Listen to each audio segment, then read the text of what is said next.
This is Spirals.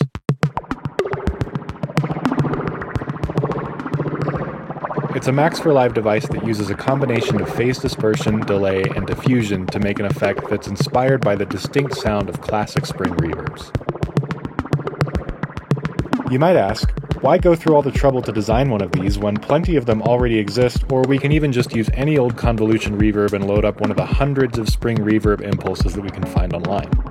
The one thing that most of these other plugins don't seem to let you do is change the physical characteristics of the spring in real time, specifically for the sake of experimental sound design.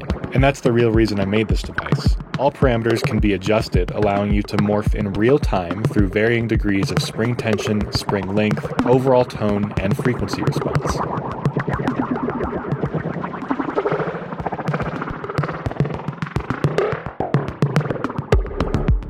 Instead of using convolution, I opted to recreate the physical characteristics of a spring by looking at spectrograms of actual spring impulse responses, and using the DSP tools I had available to try to get as close to those as possible while still offering a range of tweakability that simulated spring reverbs normally do not.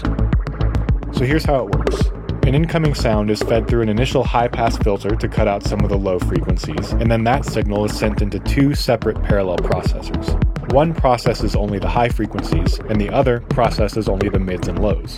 Each of these signal paths has a phase disperser which uses 80 tuned all-pass filters in series to smear the phase across the frequency spectrum to create that distinct chirp sound. This is very similar to the kilohertz disperser effect that we all know and love. The output of that is then run through a delay, a simple diffuser made of comb filters and all-pass filters, and then fed back into the phase disperser to create a feedback loop. Each chain then runs through some gentle saturation, and then they are combined to be mixed back in with the dry signal at the level set by the dry-wet knob. The LF time knob lets you change the delay time of the low-frequency delay line. The HF time knob lets you do the same for the high-frequency delay line. And then the timescale knob lets you scale both of these time factors simultaneously. The character knob lets you adjust the tuning of the phase dispersers, which changes the overall vibe of the spring from dark and loose to bright and tight. The feedback knob lets you adjust the feedback amount of both delay lines. Higher feedback settings result in longer reverb tails.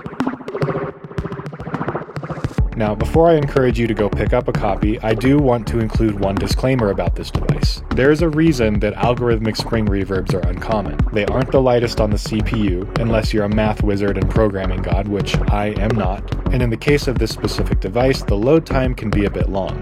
This is because all of the gen code, where all of the DSP lives, has to compile upon loading.